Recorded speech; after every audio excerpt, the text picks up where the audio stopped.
Boa tarde a todos. Em nome da direção da Adfercit, cabe-me agradecer a presença, a vossa presença e dar uma breve explicação sobre a razão deste novo ciclo de webinars que hoje iniciamos. Como estão recordados, está em cima da mesa o Plano Ferroviário Nacional, cujos objetivos e processos da elaboração foram apresentados pelo Governo em sessão pública no NEC, no passado dia 28 de abril, se não me falha a memória, e cuja fase de auscultação pública termina no próximo dia 31 de julho, e por isso a Adfercit entendeu responder a este desafio, dando, como seria lógico, o seu contributo para a futura elaboração deste importante e necessário documento. Tendo presente que este plano nunca poderá resumir-se apenas desenhar novas ligações ferroviárias correspondentes a um mero plano de intenções de investimentos, a Adfercit e todos nós ambicionamos alcançar, no fundo, um articulado de princípios orientadores e de implementação a médio e longo prazo de uma estratégia nacional para o sistema ferroviário nacional, baseado numa trajetória prospectiva do desenvolvimento e inovação da multimobilidade sustentada à escala nacional, à escala ibérica e à escala europeia. E foi por isso que a Adfercit entendeu que este futuro Plano Ferroviário Nacional deverá assentar em 5 pilares fundamentais que pretendemos abordar em 5 webinars que hoje se iniciam, focando os seguintes temas. Primeiro, a mobilidade, que é este que hoje tem início, com a identificação de uma matriz territorial de correlação dos potenciais novos polos de geração e atração de fluxos de deslocações suscetíveis de darem origem a novos corredores e itinerários. Realizamos hoje, moderado pelo professor Nunes da Silva, com a presença do professor Paulo Pinho, da doutora Fernanda do Carmo e da professora Rosário Macário, a quem agradeço desde já a disponibilidade para aqui estarem connosco. O segundo pilar será o pilar operacional, com a definição de princípios do modelo operacional e da exploração entre a rede já existente e a nova rede europeia a introduzir. Este segundo webinar terá lugar daqui a uma semana, dia 7 de julho, e será moderado pelo engenheiro Martins de Brito, nosso presidente do Conselho Fiscal da Adfercit. Terceiro pilar, entendemos que será a sustentabilidade económica. Estabelecimento das linhas de orientação e de critérios que permitam a avaliação dos impactos económicos e dos custos de oportunidade dos futuros projetos de investimento. Este terá lugar daqui a 15 dias, no dia 14 de julho, e será moderado pelo professor Augusto Mateus. Quarto pilar, o pilar industrial. No fundo, a definição das linhas de desenvolvimento e dos incentivos adequados à participação da engenharia e da indústria nacional nas ações e projetos a realizar no quadro da reestruturação e modernização do sistema ferroviário nacional. Ou seja, a participação da nossa indústria, da nossa engenharia em tudo isto. Terá lugar no dia 28 de julho e será moderado pelo professor Dr. Luís Filipe Pereira, que é o nosso presidente da Assembleia Geral da Adfercit. Finalmente, um quinto pilar, o último, regulatório, já não será possível fazer antes do final do mês de julho, o tal final do período de auscultação, mas pensamos fazê-lo depois, no decorrer do mês de setembro, em data oportuna a designar. Este regulatório, o que é que pretendemos com isto? No fundo, a clarificação dos princípios de funcionamento do mercado e dos instrumentos a incentivar, indispensáveis numa política regulatória clara e transparente para ser alcançado o modelo estratégico pretendido. No mês de setembro, diremos quem será o moderador e os respectivos oradores. Durante o mês de setembro, estes 4 serão realizados todas as quartas-feiras, como hoje, das 18 às 19h30, estando já, como podem ver, abertas as inscrições no site da Adfercit. Com isto, agradeço a presença de todos, o moderador, os oradores inscritos e quem está a assistir. E desde já passo a palavra ao professor Nunes da Silva para dirigir os trabalhos. Muito obrigado.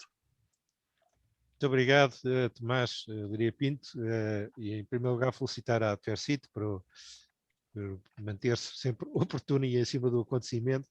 Acho que é um contributo sempre importante para o debate destas questões, e muito em particular num plano que tem a ambição de ser o Plano Ferroviário Nacional, e portanto é algo extremamente importante, porque não só todos nós entendemos que antes de saber onde é que vamos gastar os milhares de milhões que nos venham cair em termos europeus nos próximos tempos, era bom que, ao contrário do que infelizmente por vezes aconteceu no passado, soubéssemos exatamente o que é que pretendemos e para onde é que queremos ir, e como é que se passa da situação atual para esse futuro desejado. Porque muitas vezes nós somos bons a definir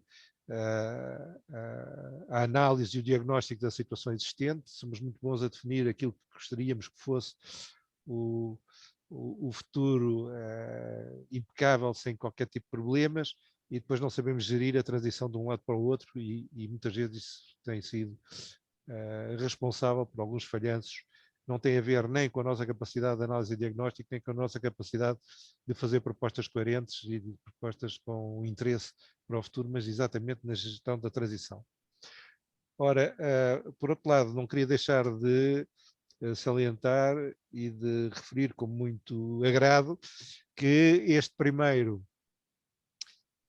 debate, digamos assim, que a Adfersit resolveu fazer, trata exatamente sobre os aspectos que têm relacionados com a ocupação do território, com a evolução previsível do que pode ser a procura de transportes, em particular qual o papel do sistema ferroviário para satisfazer essas procuras de transportes, porque isso denota desde logo uma visão que me parece que é bastante interessante e que nem sempre tem estado presente nas nossas reflexões. É que o sistema de transportes não é uma coisa em si para funcionar de per si e para agradar àqueles que, como eu, são os entusiastas dos transportes, e em particular do transporte ferroviário, que acho que é de facto uma invenção notável e que tem conseguido evoluir ao longo do tempo de forma extremamente interessante e que nunca nos deixa de surpreender, mas temos que perceber que o sistema existe para responder a procuras existentes ou ir à procura de procuras potenciais, e que isso tem muito a ver com aquilo que é a herança da ocupação do território e aquilo que é possível alterar nesse território. E numa altura que, quer do ponto de vista económico, quer do ponto de vista demográfico, não se antevêem grandes crescimentos, bem pelo contrário, é bom, se calhar, que nós tenhamos os pés bem assentos na terra e olhar para aquilo que é o território atual e aquilo que é as suas potencialidades, mas também as suas restrições, para podermos refletir em relação ao futuro. Caso contrário, poderemos fazer bons artigos, e então se for em inglês, melhor, porque contam bem nas universidades, mas respondem muito pouco àquilo que são as necessidades do país. Iremos perder mais uma das últimas oportunidades com que sempre batizamos estes montões de dinheiro que nos vêm da Europa. Nós temos aqui um painel extremamente interessante e diversificado, quer ao nível da sua formação de base, quer ao nível da sua experiência, quer em termos de transportes, quer em termos de território. São pessoas que reúnem duas características que me parece que são extremamente úteis para este tipo de reflexões. É que, se por um lado ninguém lhes regateia a sua qualidade intelectual e a sua capacidade de reflexão própria, o que também nem sempre existe muito em Portugal. São livres pensadores que têm a sua capacidade de analisar o entorno e estarem atentos àquilo que se vai passando por esse mundo fora nestas matérias, mas diria eu que aliam essa capacidade reflexiva e intelectual a experiências concretas, quer do ponto de vista dos atores mais ligados à iniciativa privada, se assim se pode chamar, quer em relação à administração pública. Eu acho que esta tríplice qualidade que estes três colegas que irão falar têm é extremamente interessante para podermos discutir isto com uma visão crítica por um lado, construtiva por outro, mas sobretudo uma visão fora das amarras com que muitas vezes o tribalismo em que a discussão política e a discussão técnica em Portugal tem caído, impedem que se faça. Portanto, em primeiro lugar, felicitar a Adfercit, em segundo lugar, agradecer a presença destes três colegas que, estou certo, irão animar este nosso fim de tarde de um dia magnífico como aquele que está neste momento no Sport. De acordo com aquilo que me foi transmitido, o primeiro interlocutor será o professor Paulo Fim, da Faculdade de Engenharia da Universidade do Porto, seguindo-se depois a doutora Fernanda do Carmo e a professora Rosário Macário, que é esta a ordem. E, sem mais delongas, dou-vos a palavra e vou retirar a minha imagem para eu poder fumar o meu cachimbinho enquanto vocês estão a falar. E não dar maus exemplos. Tá, Fernando, muito obrigado. Gostaria de cumprimentar todos, cumprimentar os colegas deste painel, agradecer ao engenheiro Tomás Leiria Pinto este convite e em seu nome, digamos, agradecer à Adfercit, toda a associação, por estas iniciativas que de facto são muito interessantes e são muito oportunas. A minha intervenção vai ser uma intervenção que eu poderia chamar metodológica. Isto é, o que eu gostaria de refletir conjuntamente eu diria, como é que se deve pensar esta questão? Estamos a arrancar com a preparação de um plano. E este é um plano muito especial, por várias razões. Ele, de facto, encerra, desde logo, há aqui uma enorme oportunidade. Lembro, aliás, tinha até trocado aqui impressões com a doutora Fernanda do Carmo, lembro que isto foi uma das sugestões do parecer do Conselho Superior de Obras Públicas sobre o PNI 2030, era exatamente a elaboração deste plano. E porquê? E porque, na altura, os projetos nesta área ferroviária que apareceram, que estavam na versão inicial do PNI 2030, pareceram, enfim, às pessoas que refletiram sobre aquele plano, aquele programa de investimentos, pareceram pouco ambiciosos. Não quer dizer que não fizessem sentido, a maior parte deles, mas era preciso qualquer coisa mais, era preciso ter uma visão de conjunto destas questões, era preciso ser ambicioso e ter uma estratégia clara. E isso, pelo menos naquele documento do PNI 2030, na sua versão inicial, não parecia muito claro. E, portanto, tendo, enfim, dado uma modesta contribuição para essa reflexão, devo dizer que é interessante, passado um ano, estarmos agora aqui assim a discutir, no fundo, numa fase ainda de arranque deste Plano Ferroviário Nacional. Portanto, sublinho este aspecto, porque há um ano atrás estávamos a pedir uma coisa que agora está aqui assim em cima da mesa para agora o alimentarmos. O segundo ponto que eu gostaria de referir tem a ver com a questão da tecnologia. Eu sei que o tema de hoje é mobilidade, mas deixem-me fazer esta pequenina incursão na questão da tecnologia. Porque a sensação que eu tenho, e eu, enfim, como as pessoas me conhecem, eu sou essencialmente uma pessoa da área do território, que naturalmente também toca nos transportes, mas não sou propriamente um especialista em sistemas ferroviários, mas talvez por isso posso ter alguma distância em relação ao debate. E eu encontro o debate, um debate muito tecnológico.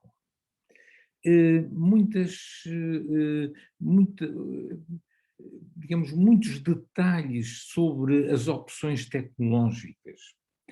Como se nós fôssemos aqui neste canto da Europa capazes de influenciar aquilo que eu chamaria o sistema sociotécnico ferroviário a nível europeu. Isto é, há um debate que esta ênfase na tecnologia leva muitas vezes as pessoas a pensarem que um determinado erro hoje pode facilmente ser superado amanhã porque a tecnologia está aí para resolver as coisas. Ora, isso era verdade, inteiramente verdade, se nós fôssemos capazes de controlar este sistema sociotécnico. Mas nós não somos capazes de o controlar. Este é um fator exógeno a este plano. E devemos ter consciência disso. E, portanto, perceber que a tecnologia, sim senhora, tem um papel, ela está sempre a evoluir, ela aparentemente oferece-nos múltiplas opções, mas cuidado que nós não estamos numa posição de impor aos outros determinadas tecnologias. E, portanto, fica aqui assim uma pequena, digamos, uma pequena reflexão que se prende com o meu ponto seguinte. Eu estruturei isto em 7 pontos. E eu já vou para o terceiro. E o terceiro ponto é que este plano tem que ser um plano inclusivo mesmo ao nível da sua própria preparação. Isto é, nós não podemos excluir opções, sobretudo quando são opções de fundo. Eu acho que é um mau princípio arrancar para a preparação de um plano dizendo que o debate é este, não é aquele. Não. O debate é o debate que está a ser feito. E, portanto, em que podem, sim senhora, e é claro e é evidente, que temos posturas muito diferentes, em que uns falam de bitolas ibéricas ou europeias e o debate sobre isso, outros falam de altas velocidades, velocidades altas, outros falam de sistemas convencionais e não convencionais, enfim. A sensação que eu tenho é que se nós reduzirmos estas opções à partida, estamos a empobrecer o debate. E estamos imediatamente a excluir um conjunto de pessoas e um conjunto de instituições e de interesses. E eles são legítimos. E, portanto, eu gostava de ver na mesa as várias opções e a emergirem, digamos, as várias alternativas. E aqui há um outro aspecto que eu também gostava que estivesse na mesa, desde logo, que é um conjunto de fatores de incerteza que são inexoráveis, mas que nós temos que os ter aqui em consideração. Por exemplo, dou apenas aqui um pequeno exemplo, todo este debate já vira quase uma grande frustração sobre o novo aeroporto de Lisboa. Isto é qualquer coisa que não pode ser ignorado num plano ferroviário nacional.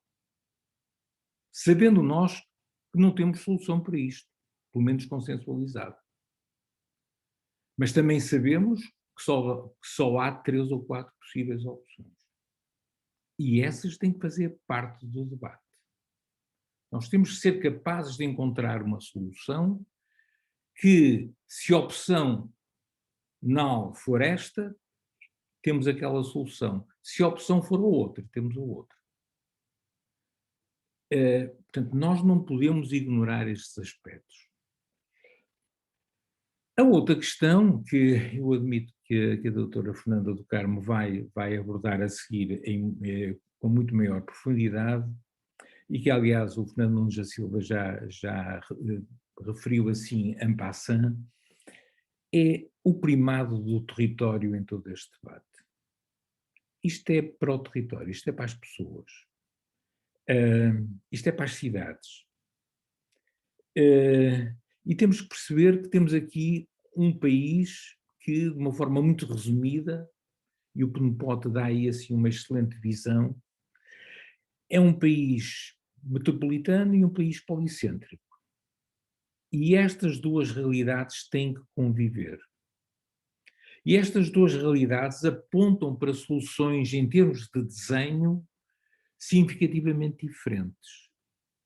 Uma lógica mais linear e de ramificação, e uma lógica mais de rede, naturalmente, a visão policêntrica. Estas coisas têm que conviver. Nós temos que ter um sistema que abarque estas duas realidades. E depois percebermos o que muda e o que não muda. Normalmente tendemos a dar maior importância àquilo que muda. Fascina-nos mais a mudança. Devo dizer, para este debate que estamos aqui a fazer hoje, é muito mais importante o que não muda no território do que aquilo que tem vindo a mudar. É que provavelmente naquilo que não muda, nós encontramos a grande estrutura. E aí devo dizer que eu não vejo grandes diferenças ao longo das últimas décadas.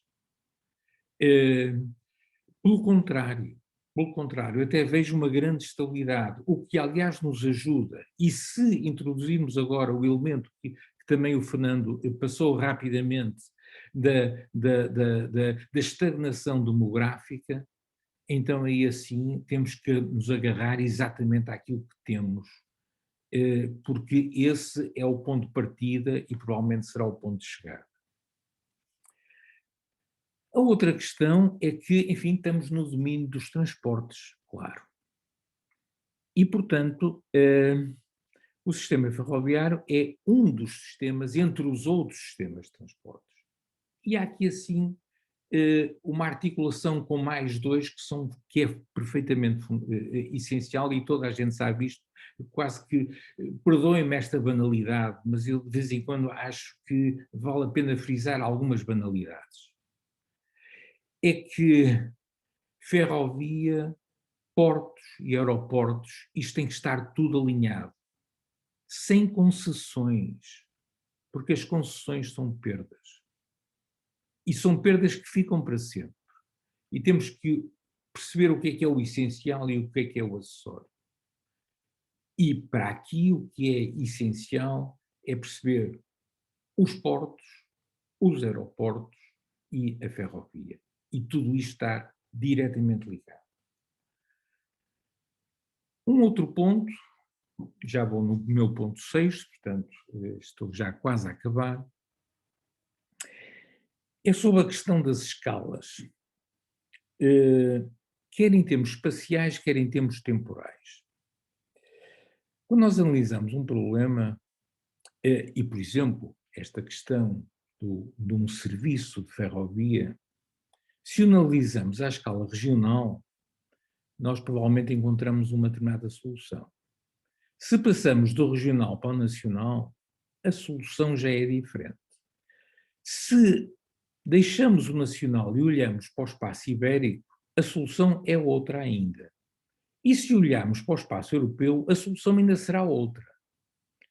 E muito provavelmente, só com alguma sorte é que haverá congruências entre estas soluções. Temos de ser capazes de raciocinar sobre estas várias escalas e sermos capazes de explicitar as consequências destas análises. E o que se passa em termos de espaço, curiosamente, passa-se também em termos de tempo. Aquilo que pode parecer bom em termos de investimento ferroviário no curto prazo, pode não ser nada bom a médio prazo e pode ser um desastre a longo prazo. E eu achava que era preciso meditar, de facto, sobre esta outra dimensão. das escalas temporais. E aqui temos que ser ambiciosos, convenhamos. E, portanto, ao dizer isto, eu já estou a pensar no longo prazo e a dar a prioridade ao longo prazo em relação ao curto prazo. De uma vez por todas, pensemos no exemplo que foi há mais de 20 anos atrás o Plano Rodoviário Nacional. Pensemos como é que ele funcionou. Como é que um sistema se sobrepôs a uma rede existente e a completou. Eu tenho a sensação que nós agora temos que pensar exatamente desta mesma forma. Mas temos que ser, de facto, ambiciosos.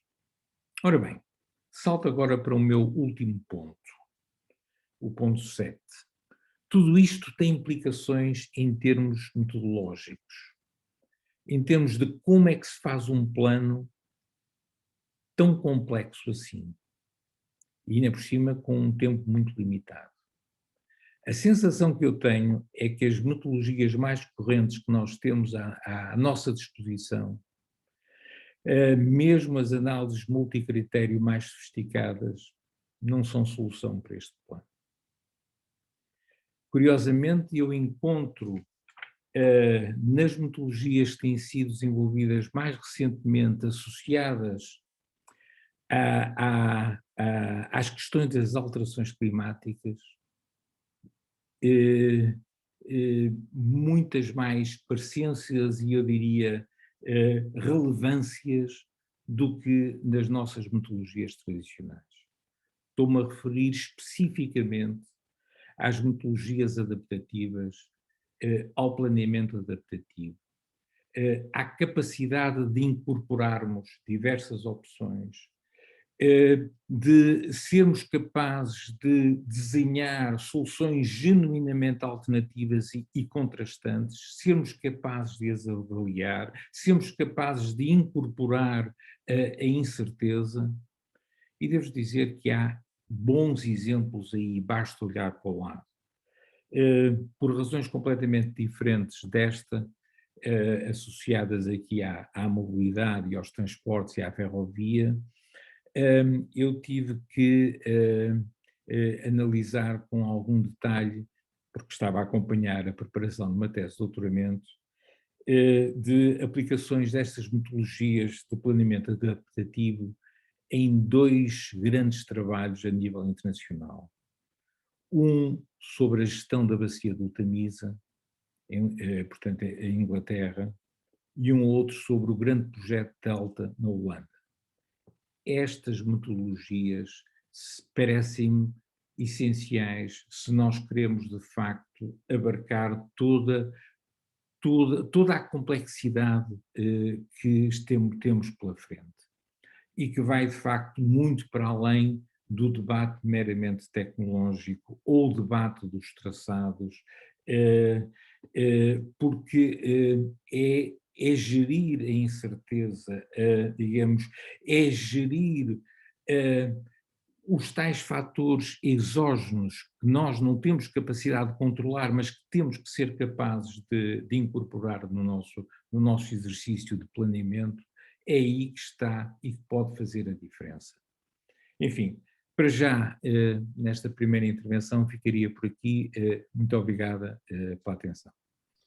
Muito obrigado, Paulo Pinho. Acho que foi extremamente interessante e pelos vistos, a ordem do debate acho que foi bem escolhida, porque acho que colocaste as grandes reflexões do ponto de vista metodológico, chamando a atenção por uma série de aspectos que me parecem também extremamente relevantes, e não queria deixar de realçar esta tua última conclusão. Eu também acompanhei um pouco a questão do novo plano para o Delta na Holanda, participei num dos debates que foram promovidos pelos quem estava encarregue de refletir sobre isso, e de facto para mim foi uma surpresa extremamente agradável, porque pela primeira vez fui confrontado com uma forma de abordar estas questões completamente diferentes.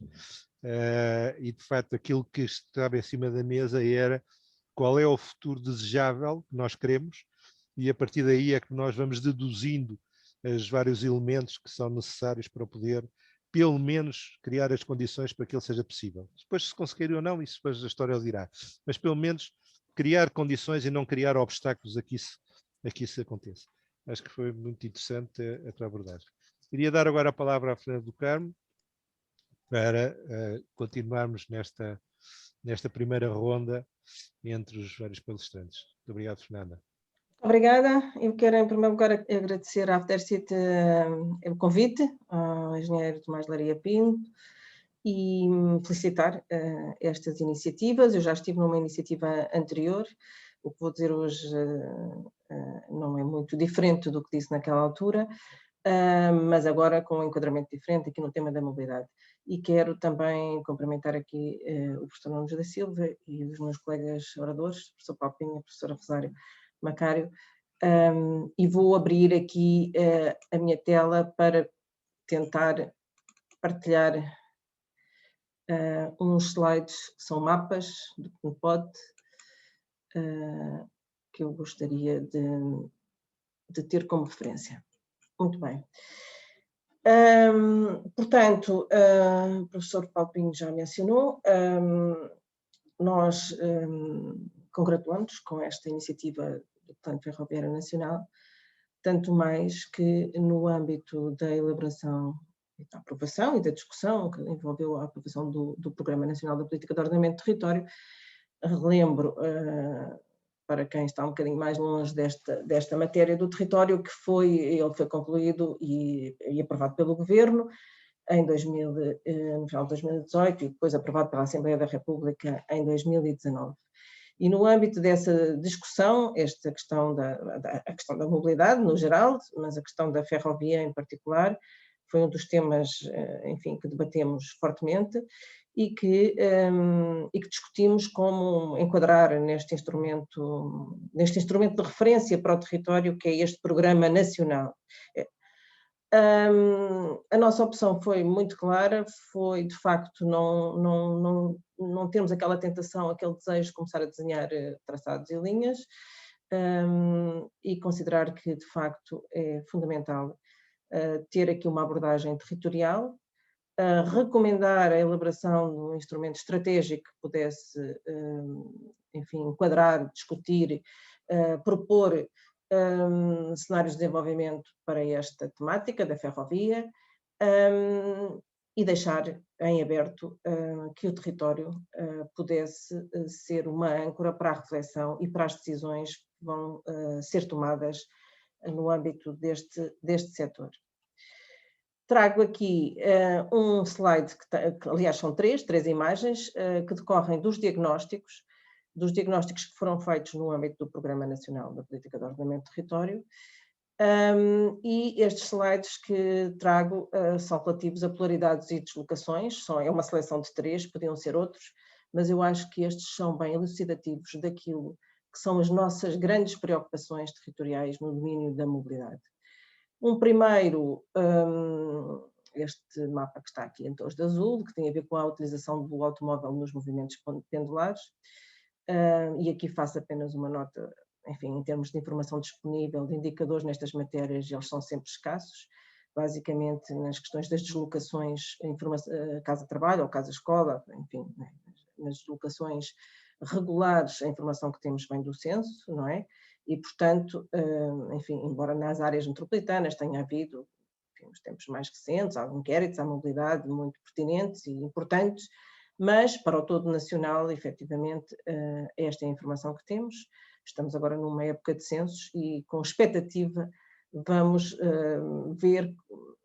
poder ver comparativamente como é que evoluímos neste diagnóstico que foi feito no âmbito do PNPOD. Bom, mas voltando aqui aos mapas, a utilização do automóvel nos movimentos pendulares, e o que nos diz este azul mais escuro é que acima de 68% das deslocações nestes concelhos, isto é uma análise por concelho, é feita por automóvel. E o que nós vimos aqui é que, enfim, não é só em determinadas regiões ou unidades espaciais que esta forte utilização do transporte individual acontece, Nós temos aqui, e é isso que quero apenas salientar, em termos de proteção, áreas servidas enfim, pela ferrovia, aqui na linha do Norte, mesmo no Algarve. O Algarve tem uma linha ao longo dos apurados, enfim. O que nós sabemos é que nem sempre a existência, a disponibilidade desta infraestrutura ferroviária, pois ao nível do serviço, consegue chegar por razões várias, de facto, àquilo que são as necessidades das deslocações, casa-trabalho, enfim, as nossas deslocações diárias.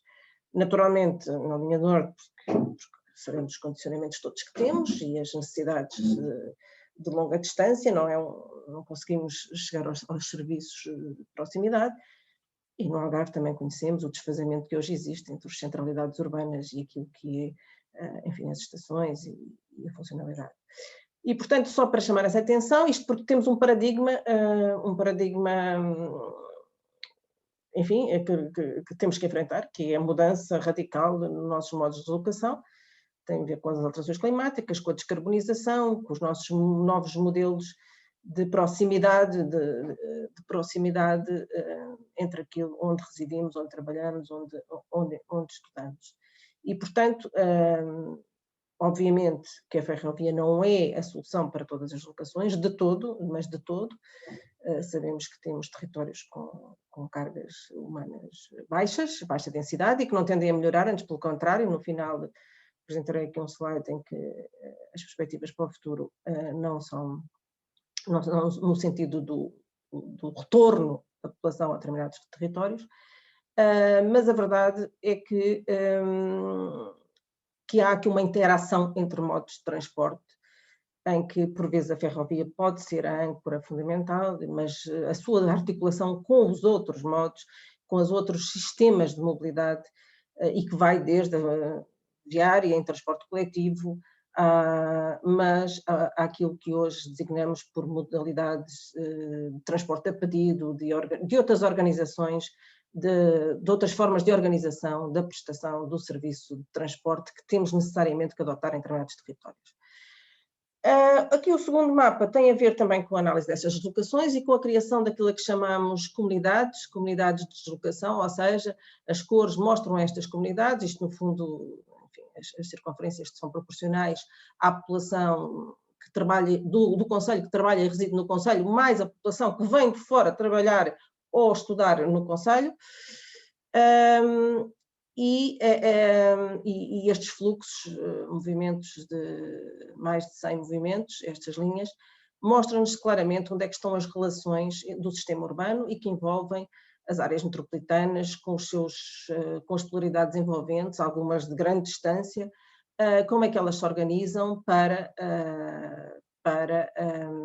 funcionar, e no fundo, para irmos para aqui para o terceiro mapa, para providenciar os serviços de interesse geral à população, e é isso que interessa basicamente em todo este sistema, é que as pessoas tenham acesso aos serviços de interesse geral e que as empresas tenham acesso aos serviços de interesse para a economia, e o sistema de mobilidade deve servir esses interesses em prol de melhoria da qualidade de vida, do desenvolvimento social e do desenvolvimento económico. E, portanto, mais uma reflexão, portanto, estas comunidades de articulação, se assim lhes podemos chamar, devem-nos fazer pensar o sistema de transportes, as âncoras e depois as capilaridades.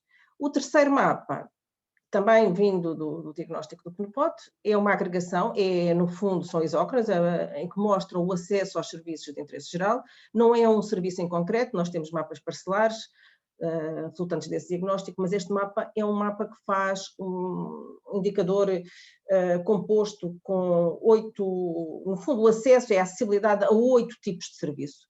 Um conjunto de serviços de nível básico, um conjunto de serviços de nível intermédio e um conjunto de serviços de nível superior. No nível superior está o ensino superior e o hospital, e os intermédios, enfim, o ensino secundário, e nos mais baixos está a farmácia e o ensino básico, enfim, só para perceberem como é que isto foi feito.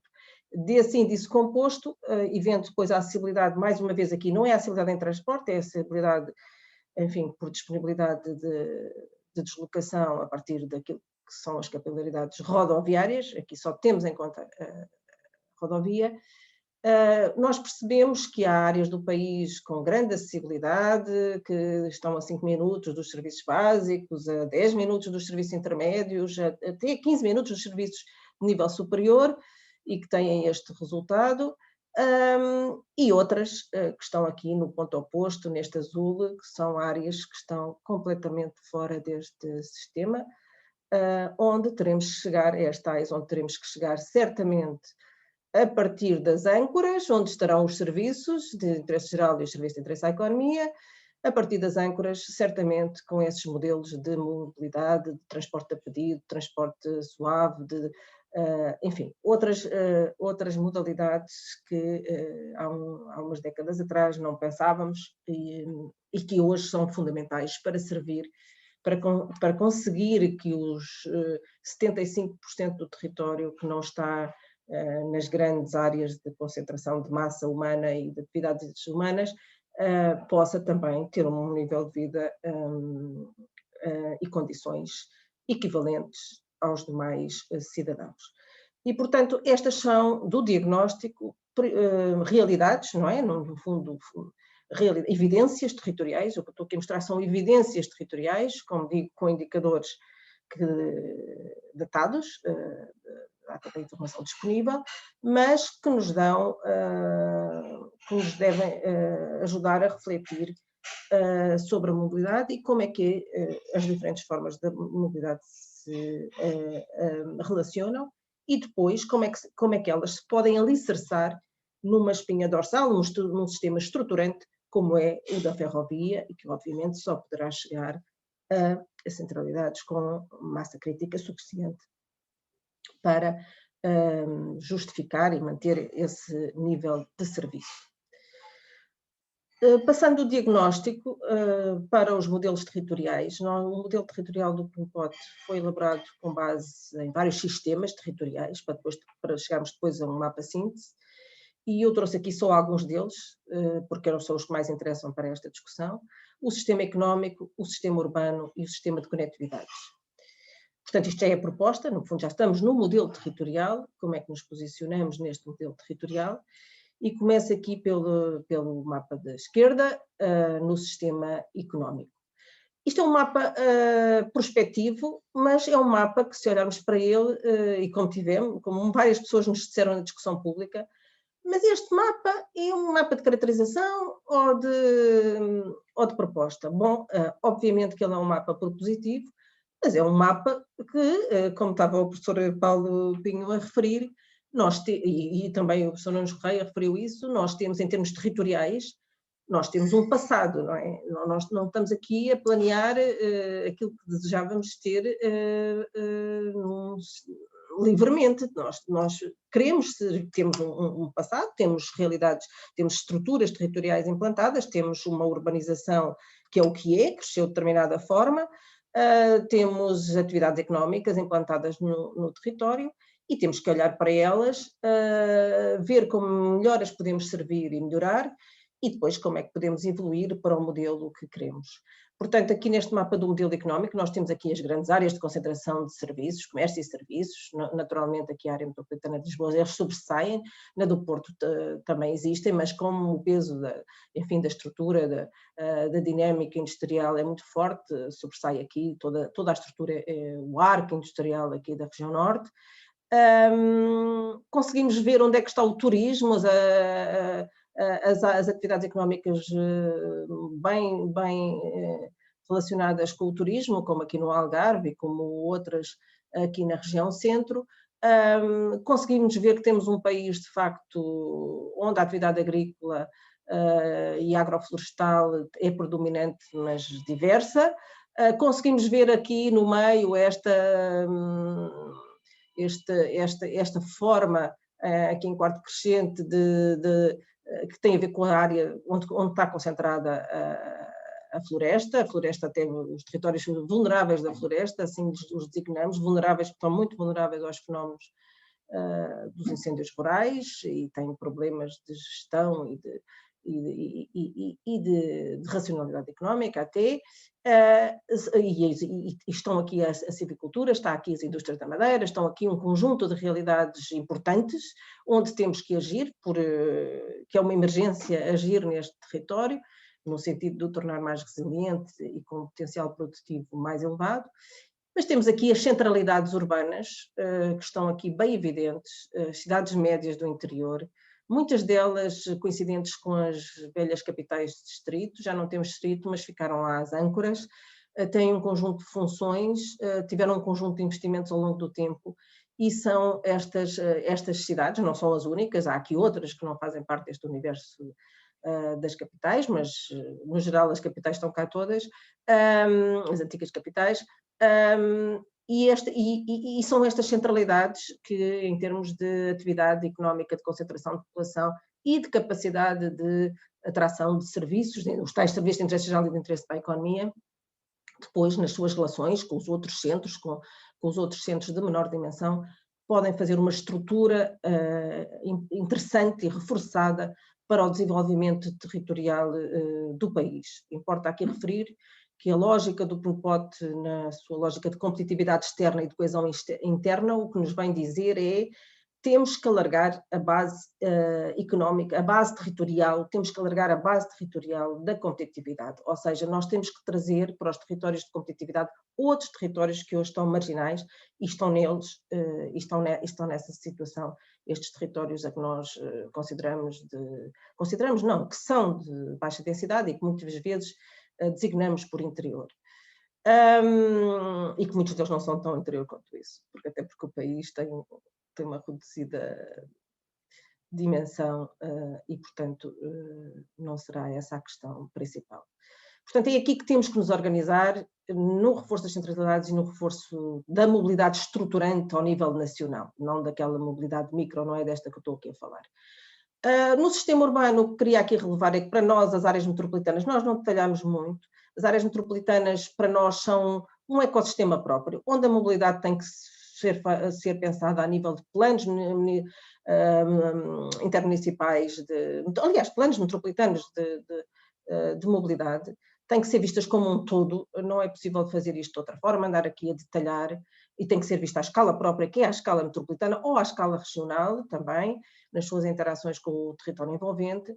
Temos aqui também, fora das áreas metropolitanas, as principais centralidades, aquilo que chamamos estes vermelhos centros urbanos regionais, são as tais âncoras regionais, estão aqui bem identificadas, e depois, a partir daqueles diagnósticos das deslocações, criaram-se aqui estas manchas amarelas, este amarelo torrado, onde temos aquilo a que chamamos subsistemas territoriais, que são os tais subsistemas que podem organizar,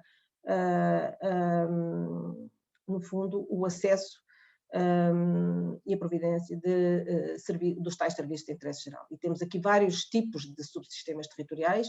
No litoral são subsistemas, enfim, fortes, que achamos que devem ser valorizados, e a valorização é precisamente também nas questões da mobilidade.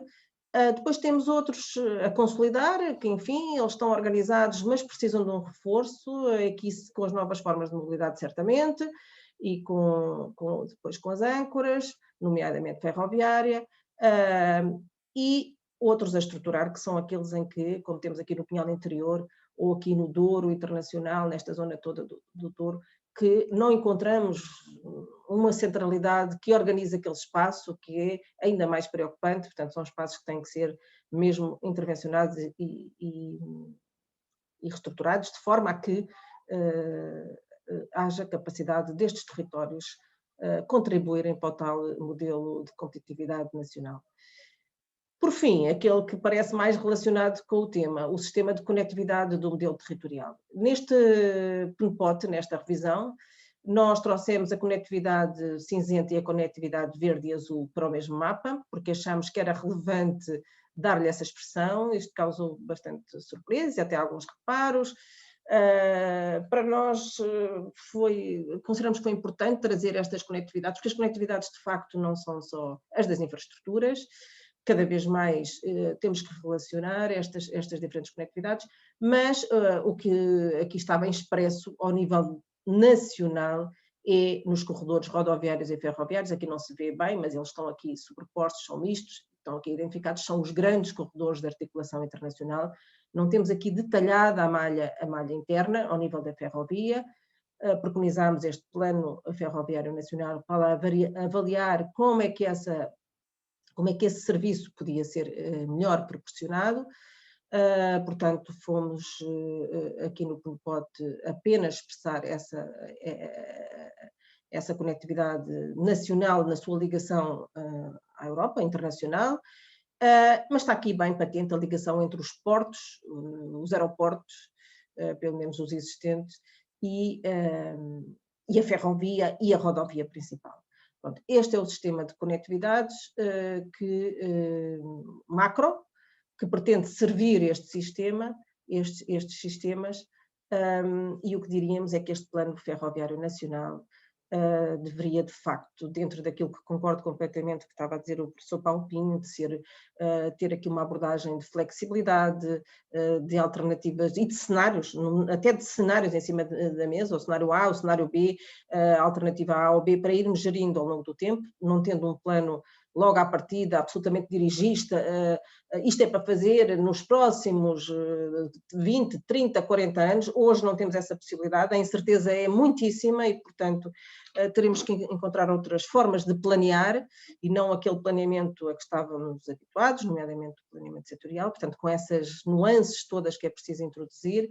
O que eu diria é que, em qualquer dos casos, o território, esta organização do território, para já é esta, que foi aprovada pela Assembleia da República e está no PNPOT, deve ser desenvolvida e declinada ao nível regional, portanto, esqueci de dizer isto, o PNPOT não diz, o que o PNPOT diz é para a escala nacional, não completa, não se sobrepõe, não se substitui as escalas regionais que devem desenvolver e declinar o que aqui está, portanto, mas que estes planos de mobilidade, nomeadamente ao nível da ferrovia, possam servir esta organização do território, como já foi aqui referido. Pronto, os dois últimos mapas que têm a ver com o modelo e com a tradução este modelo territorial é a tradução espacial de uma estratégia de desenvolvimento, portanto, não é um desenho, é uma tradução espacial da estratégia.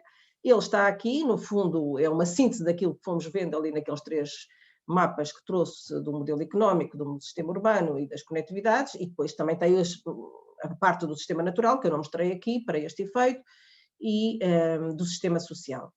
Portanto, este é o resultado e esta é a grande armadura que preconizamos. Como digo, não se esgota, o que temos que fazer não se esgota, o exercício de planeamento que temos que fazer não se esgota no âmbito nacional, na escala nacional, é sempre preciso afirmar isto. Há aqui espaço para outras escalas de análise, há espaço e há necessidade imperiosa. E depois tenho aqui do lado, também faz parte do modelo, aquilo que nós chamamos os territórios sob pressão e que nos chamam a atenção, nomeadamente neste cinzento quadriculado que aqui vem, são os territórios onde as perspectivas demográficas nos dizem que até 2030 poderão perder, nesse horizonte temporal, 15% da população, ainda mais do que agora, se não conseguirmos inverter de alguma forma, ou pelo menos minimizar este fenómeno, e que temos aqui também nos territórios sob pressão, todos estes territórios onde estão representados os concelhos que têm mais de 60% do seu território em floresta contínua, alguns deles é mais de 80%, e onde também teremos que fazer alguma coisa. Portanto, este é o modelo final. E alguns comentários, de facto, para este plano ferroviário nacional, já o disse na outra sessão onde estive, eram estas mesmas conclusões. Em vez de um plano de infraestruturas, não podemos pensar num plano de infraestruturas, isto tem que ser um plano de serviços, estamos a servir quem e que atividades, que pessoas, onde é que elas estão,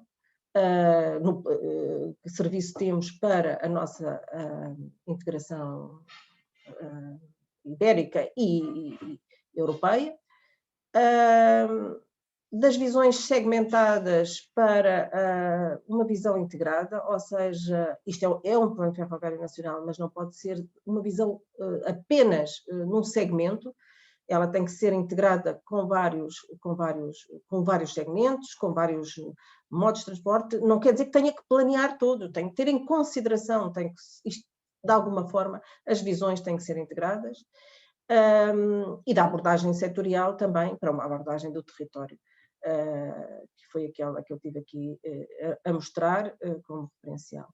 E do longo prazo, não basta planear a longo prazo, há também a noção do curto prazo. Aliás, por razões do PNPOT e daquilo que fomos preconizando no âmbito do PNPOT, relativamente à ferrovia e relativamente a outras matérias, acabámos por fazer parte do Conselho Superior de Obras Públicas e o nosso parceiro, o PNI 2030, diz isso mesmo, da DGT, diz isso mesmo, independentemente da bondade de alguns investimentos de curto prazo segmentados que estavam lá previstos e que deviam ser feitos desde já, que todos estamos de acordo, que estão há anos em discussão e que são por demais necessários e que se articulam completamente com aquele modelo territorial, mas depois há que ter uma visão de longo prazo para ir construindo, para ir executando ao longo do tempo, com essas incertezas do futuro e com essas capacidades de ir acomodando realizações diferentes, desde que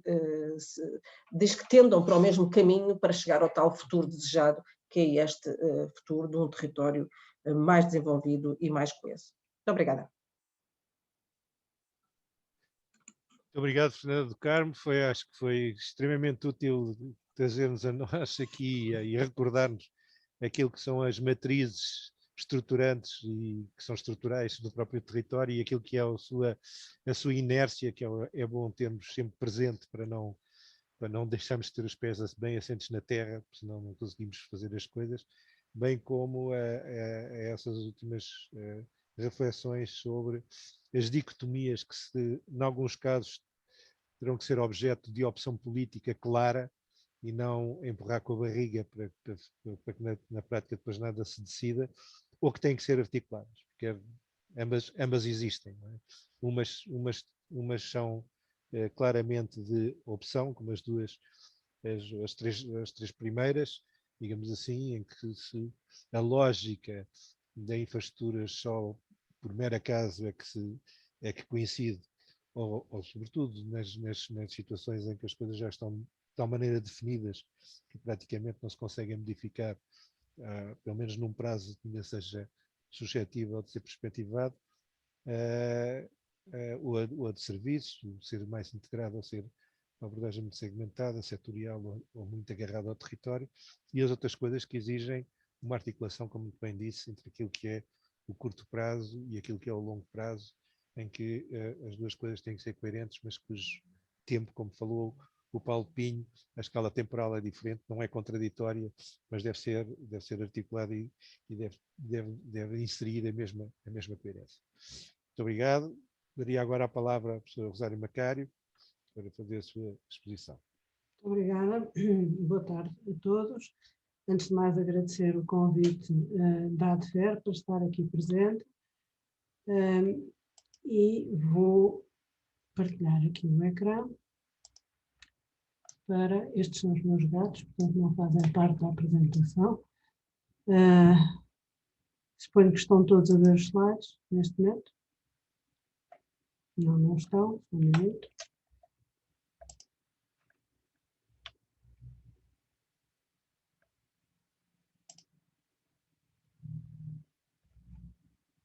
Há pouco apareceram os slides, Rosário.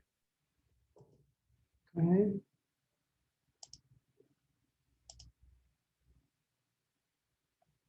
Agora está. Agora está? Está sim. Ok, perfeito. Não está no ecrã completo, mas está.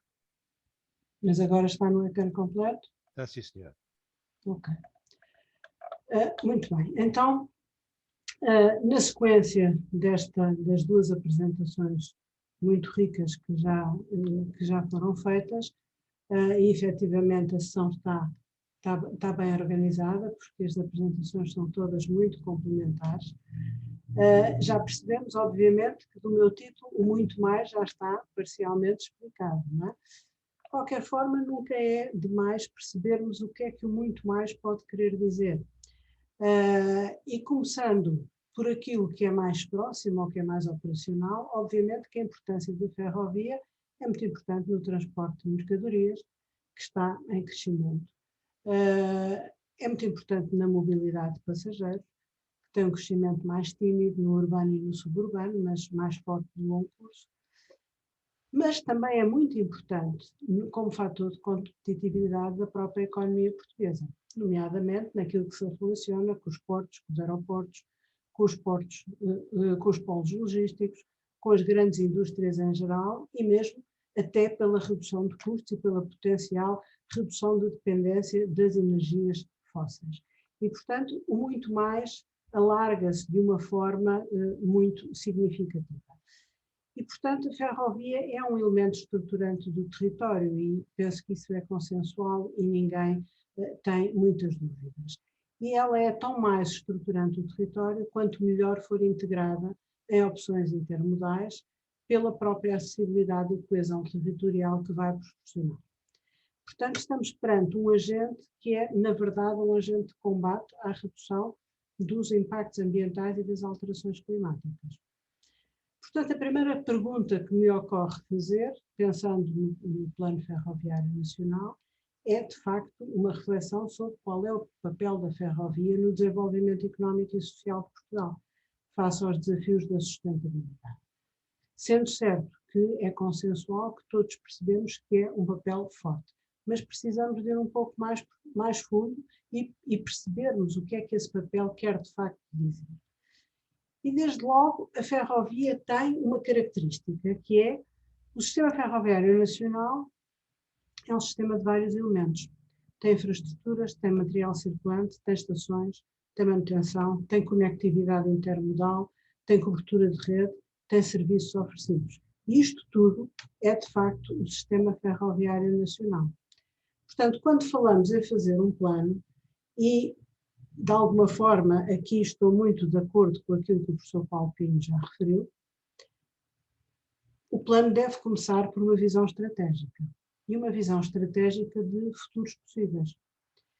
E, portanto, é por aqui, por este nível de decisão estratégico, que nós temos que começar e pensar quais são os futuros possíveis, quais são os cenários que temos perante nós nos próximos anos, na longevidade que este plano terá e que será certamente renovado, e depois percebermos o que é que temos que fazer para lá chegar a esses futuros que escolhemos. Portanto, isto tecnicamente nós damos o nome disto de backcasting, em vez por oposição ao forecasting. Forecasting projeta a realidade atual para a frente, aqui aquilo que escolhemos é o futuro possível. E esse futuro possível, com cargas de incerteza elevadas, vai nos permitir fazer caminhos alternativos para esses futuros possíveis. E isto é uma opção de caráter estratégico. E é essa opção de caráter estratégico que é saber o que queremos e como queremos afetar recursos para o desenvolvimento da ferrovia e para a missão que a ferrovia terá que desenvolver no território e em todo o contexto económico e social português. E depois temos o nível seguinte, que é o nível de planeamento propriamente dito, que é o nível tático, que é o nível em que vamos decidir então como é que fazemos para lá chegar a esses futuros possíveis. Quais são as soluções alternativas, quais são os desenhos de rede, quais são os pontos de coesão territorial que devemos enfatizar, qual é a cobertura, etc. E, por fim, os operacionais, que é a implementação. E a seguir a isto vamos ter o quê? Uma monitorização contínua, naturalmente, que é aquilo que nos vai alimentar a possibilidade de corrigir erros, através de quê? Do feedback. Bom, estes três elementos, nós poderemos dizer-lhes, bom, isto é o roadmap para o sistema ferroviário nacional. Pois é, mas precisamos ainda de complementar com outros aspectos, com a complementariedade e articulação modal e com a coerência nos investimentos e na sua inserção territorial. Ou seja, vamos fazer investimentos na ferrovia, mas temos que ter em consideração outros investimentos que estão a ser feitos noutros modos, que estão a ser feitos no território e que têm uma interação forte com a ferrovia. E, portanto, é necessário mantermos esta visão holística do sistema, é absolutamente essencial, para percebermos como é que os diferentes elementos interagem, e eles interagem positiva ou negativamente.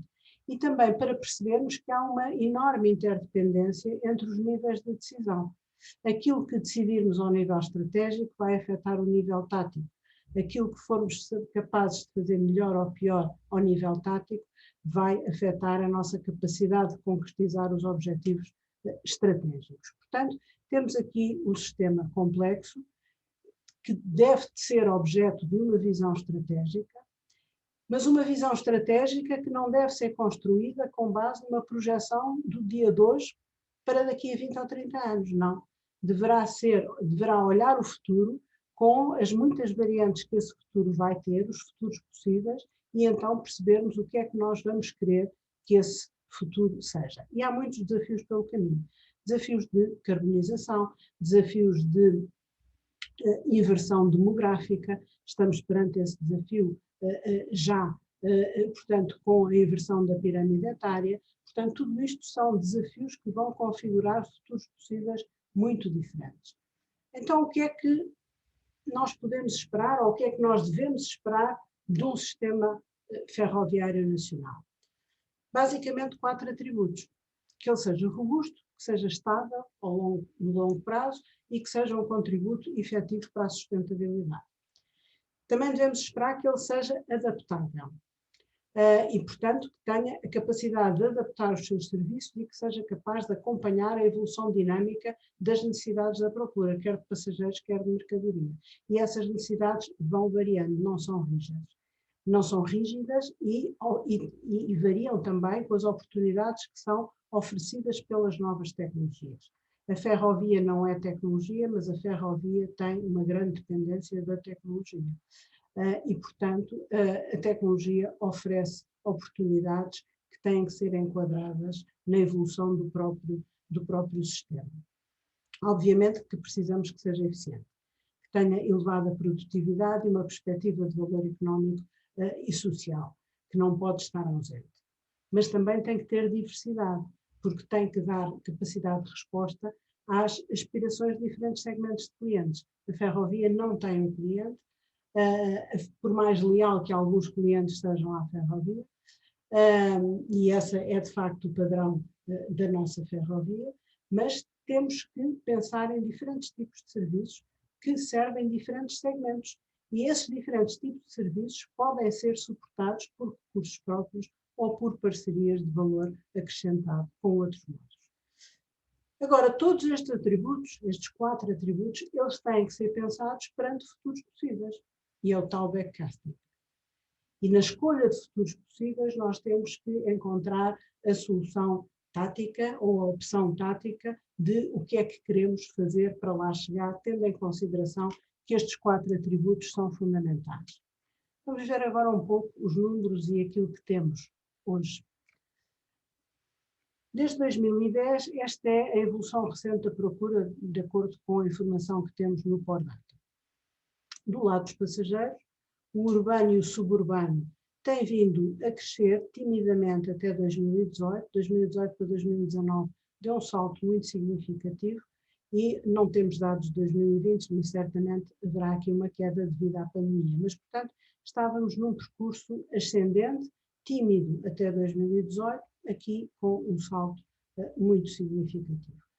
Ao nível nacional, digamos que temos a procura muito estabilizada ao longo de praticamente 10 anos e, se a série fosse mais atrás, teríamos essa indicação de estabilidade também mais para trás. Ao nível das mercadorias, o que é que encontramos? Temos aqui uma queda muito significativa, portanto, devido à crise económica, portanto, que se reflete em 2012, 2013, depois uma recuperação muitíssimo significativa até 2015 e depois entramos aqui assim numa fase mais errática de queda e recuperação e nova queda e, portanto, e a seguir afetada pela própria pandemia. Do lado dos recursos, o que é que temos? O investimento ferroviário, a vermelho temos as infraestruturas, a azul temos o material circulante e outros investimentos a verde. Portanto, percebe-se nitidamente que a maior parte do investimento, portanto, houve aqui quedas acentuadíssimas ao nível da infraestrutura e de outros investimentos até 2012, Depois, alguma recuperação e, a partir de 2016, uma recuperação mais significativa nas infraestruturas e não tanto nos outros investimentos.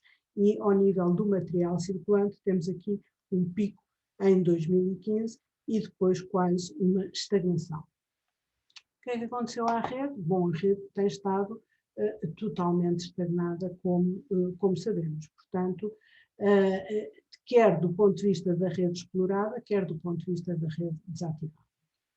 Ao nível dos veículos, os veículos mantiveram-se a um determinado nível, depois foram descendo e foram decrescendo sucessivamente até 2019 e provavelmente 2020 acentuará esta tendência. Estamos a falar de locomotivas, carruagens, passageiros e de mercadorias. Também os recursos humanos foram descendo e, a partir de 2015, têm-se mantido mais ou menos estável. Ao nível da comparação internacional, temos aqui alguns elementos de uma análise de desempenho que foi feita pela Comissão Europeia, portanto, num estudo que dá pela designação de Rail Performance in Europe, em que aquilo que foi feito foi analisada a população num raio de 120 km a partir de cada célula. E a União Europeia é dividida em 2 milhões de células de 1 km quadrado. E, portanto, vemos aqui, obviamente, a concentração, aqui assim, na Europa Central e naturalmente, quer em Espanha, menos fraco do que em Portugal, mas em Portugal a concentração muito débil. Se compararmos com o carro, é uma comparação absolutamente chocante, não é? Este é o rácio da percentagem entre a população acessível a 90 minutos de carro e a população existente num raio de 120 km. Portanto, tudo o que sejam rácios acima de 100% indicam que é possível aceder à população localizada a mais de 120 km. Portanto, o azul escuro é de facto os rácios acima de 100%. E aqui percebemos aqui assim que quão escura está esta Europa Central, em termos de ligações, e aqui assim percebemos a realidade que conhecemos de Portugal, que é o litoral. O litoral escuro, com rácio acima de 100%, e o restante do país praticamente com rácios entre 0 e 20. Quando comparamos as duas realidades, portanto o comboio e o carro, é efetivamente chocante. A acessibilidade que é oferecida pelo carro e a acessibilidade que é oferecida pelo comboio, mesmo no centro da Europa, a comparação é chocante. No caso português é ainda mais, obviamente. Mas nem tudo são notícias muito pessimistas em termos de comparação internacional. Dentro deste mesmo racional, portanto com este mesmo racional de análise, o que é que foi visto? Qual era a situação relativamente às cidades, relativamente às towns, e portanto a diferença entre cidades e towns neste estudo são as cidades são aglomerados de população superior a 50 mil habitantes e densidade superior a 1.500 habitantes por quilómetro quadrado, e as towns são as aglomerações com um menor número de densidade e de habitantes. Temos depois as zonas suburbanas, temos as vilas, áreas rurais e zonas não habitadas. E para cada país, portanto, foi visto aquilo que era a equidade entre estas unidades territoriais diferentes. Portanto, para assinalar apenas que as cidades em Portugal, portanto, consideradas na classe cidade, são estas que aqui estão neste quadro à direita. Portanto, Amadora, Odivelas, Porto, Lisboa, Oeiras, Matosinhos, São João da Madeira, Almada, Cascais, Barreiro, Vila Nova de Gaia, Seixal, Maia e Entroncamento. O que é que nós observamos aqui? As cidades não estão muito mal posicionadas na comparação internacional. Portanto, como vemos, Espanha está aqui, a Bélgica está aqui, a França está obviamente bastante mais à frente. Agora, o que é que observamos? E não é apenas caso único português, é um caso muito característico da Europa, e principalmente da Europa Central e Sul. É a diferença de equidade entre aquilo que são as ditas cidades e aquilo que são as towns que vêm a seguir e depois as vilas e os subúrbios e as vilas primeiro. Portanto, há aqui uma diferença brutal de equidade entre estas unidades territoriais relativamente à acessibilidade que lhes é proporcionada. Esta situação reflete-se também noutros países.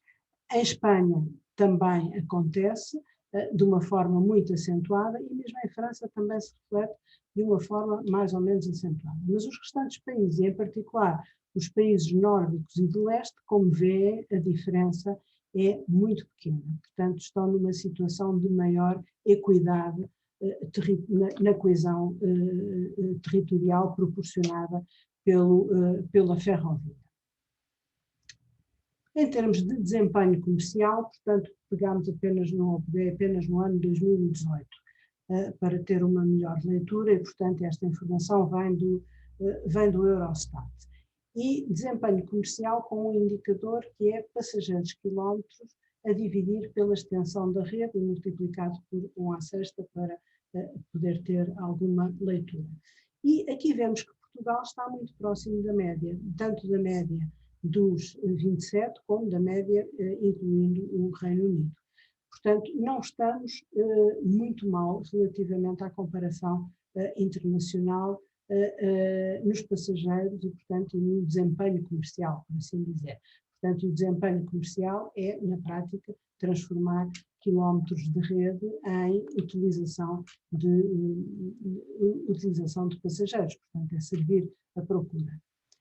Nas mercadorias, a situação já é completamente diferente, portanto, o mesmo racional, e neste mesmo racional, agora estamos aqui, muitíssimo distanciados da média europeia.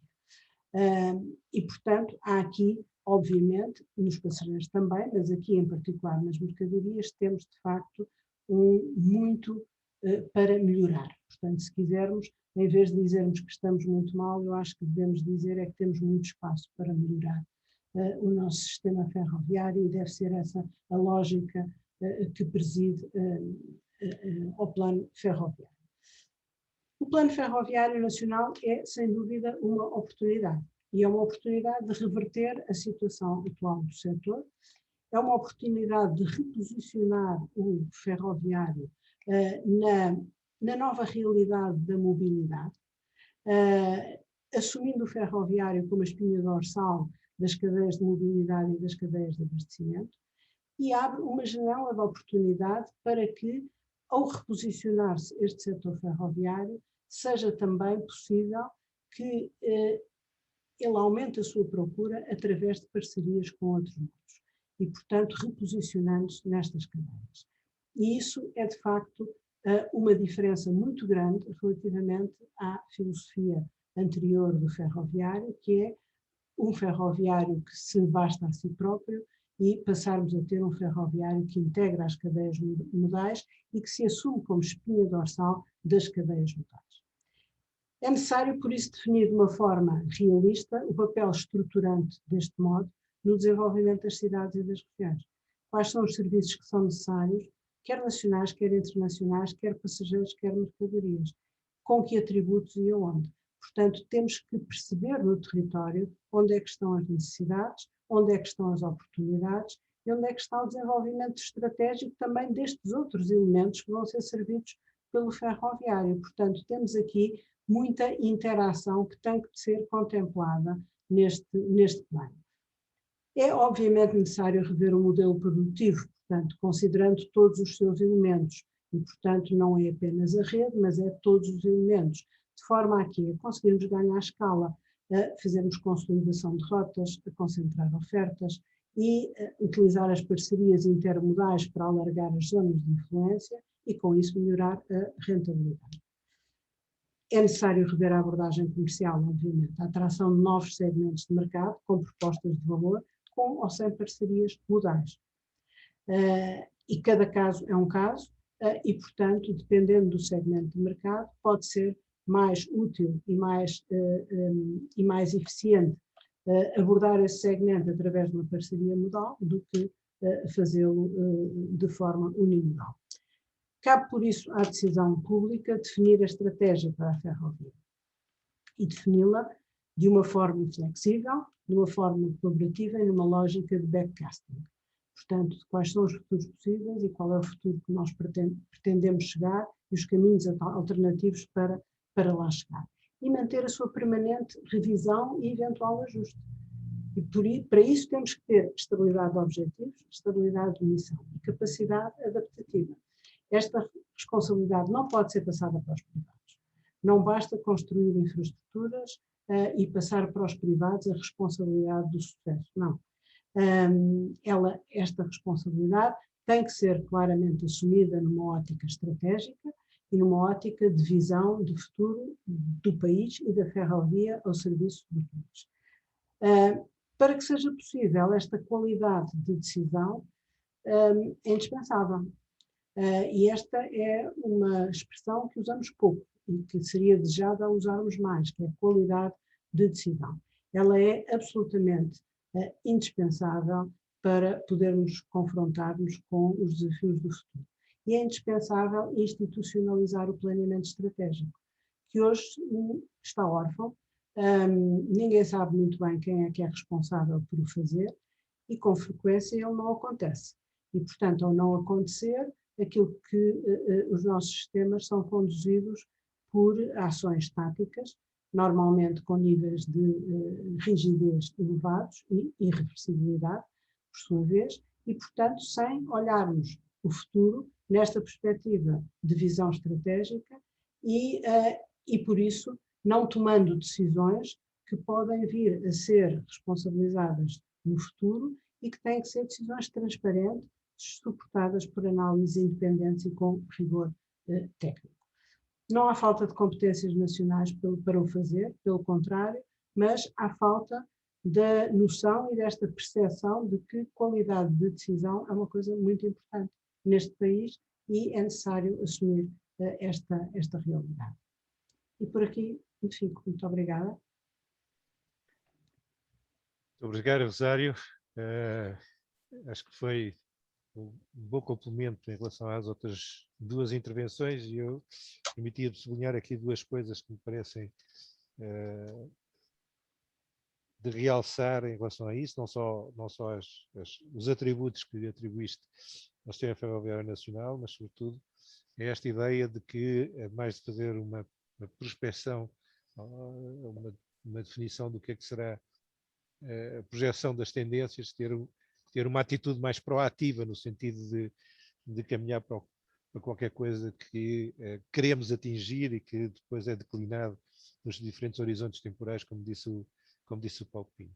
E a última questão que me parecia também extremamente importante, e gostava até que depois, de outra oportunidade, pudesse elaborar mais sobre isso, que é o modelo produtivo do Sistema Ferroviário Nacional, que me pareceu bastante correto e que faz uma ponte, do meu ponto de vista, faz uma ponte muito clara e muito objetiva, eu diria, com aquilo que a Fernanda Carmo acabou de apresentar com o sistema territorial. Quer dizer, eu penso que só por nós estarmos um bocado órfãos de organismos que façam reflexão estratégica sobre o país, eu não percebi algumas das fusões que foram feitas de alguns organismos no período da Troika, que infelizmente não foram revertidas, porque se perdeu muito saber acumulado e, sobretudo, memória, que é uma coisa que na administração pública é absolutamente essencial para não fazer asneiras, é ter memória.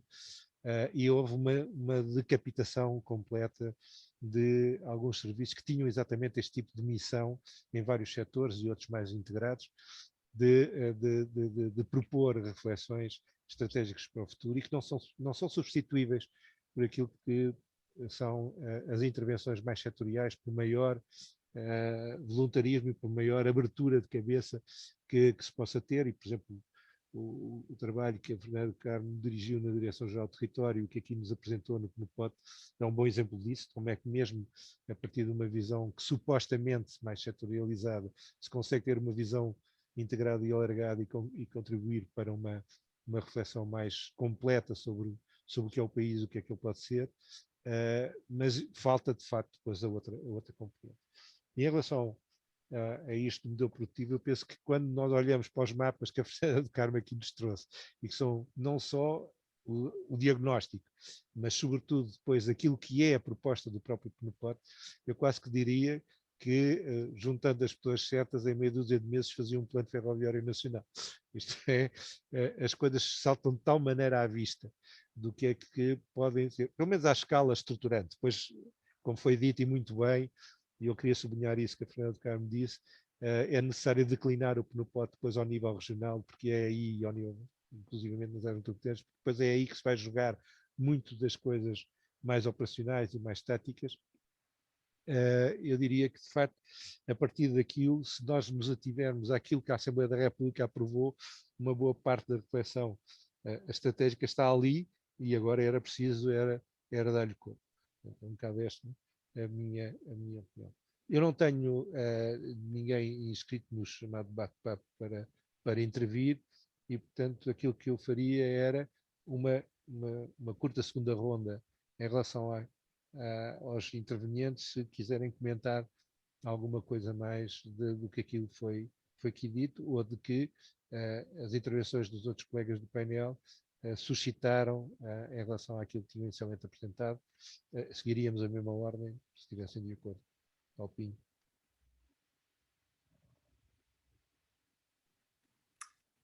Caro Fernando, muito obrigado. Vamos lá ver, eu gostei muito de assistir, de facto, às apresentações das nossas colegas deste painel e de facto concordo contigo no sentido de que penso que numa dimensão estratégica nós estamos em condições, acho eu, de podermos, enfim, pelo menos delinear as grandes opções que se podem colocar. Dito isto, repararam certamente que na minha apresentação eu enfatizei 3 ou 4 ideias, não sei se elas, enfim, foram suficientemente claras, ou se eu fui suficientemente claro para as ter passado, mas uma delas tinha a ver com a necessidade de pormos as opções todas em cima da mesa. O que parece algo contraditório com aquilo que acabámos de dizer. Eu tenho a ideia que não, isto é, uma coisa é a leitura que nós fazemos do território, perceber o sistema que temos, perceber o sistema, que este sistema é muito um sistema em árvore, que naturalmente tem que evoluir para um sistema em rede, que as solicitações estão naturalmente mais, enfim, sobre toda, digamos, a faixa litoral, onde aí, enfim, certamente um reforço de capacidade e uma, digamos, é absolutamente essencial. Depois temos o plano das ligações ibéricas e europeias. Convenhamos que aqui assim a situação que já se começa a complicar um pouco, embora,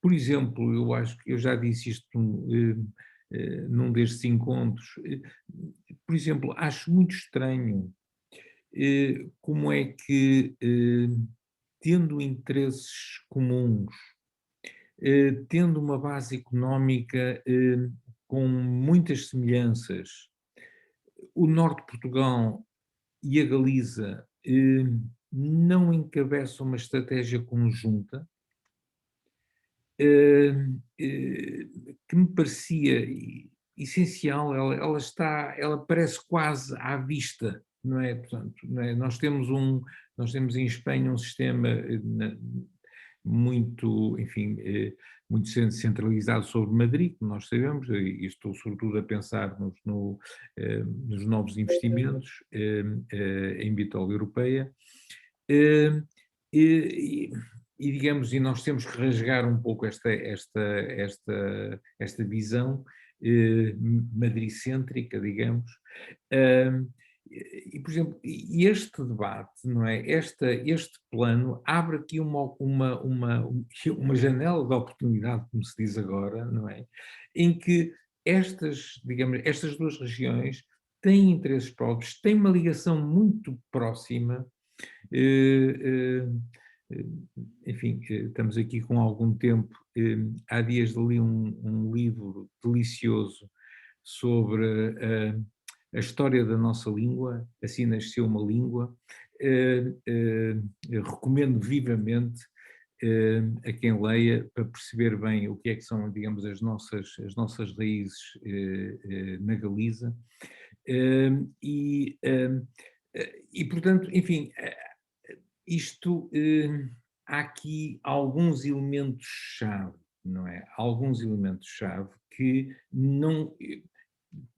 eu gostaria de ver vertidos neste debate, não é? E que o plano não fosse, de facto, digamos, um blueprint, não é, como nós dizemos, mas, na verdade, ele próprio fosse um documento vivo que evidenciasse as soluções, as contrastasse, encarasse de frente esta questão que agora toda a gente está a tentar fugir a ela, admitindo que é uma questão meramente tecnológica, e isso era, digamos, uma outra dos meus recados, que é, digamos, nós não podemos fugir ao debate sobre, digamos, a bitola europeia e como é que a encaramos aqui. Eu acho que nós não podemos fugir disso, nós temos que o integrar aqui, não é? E temos várias formas de fazer isso, não é?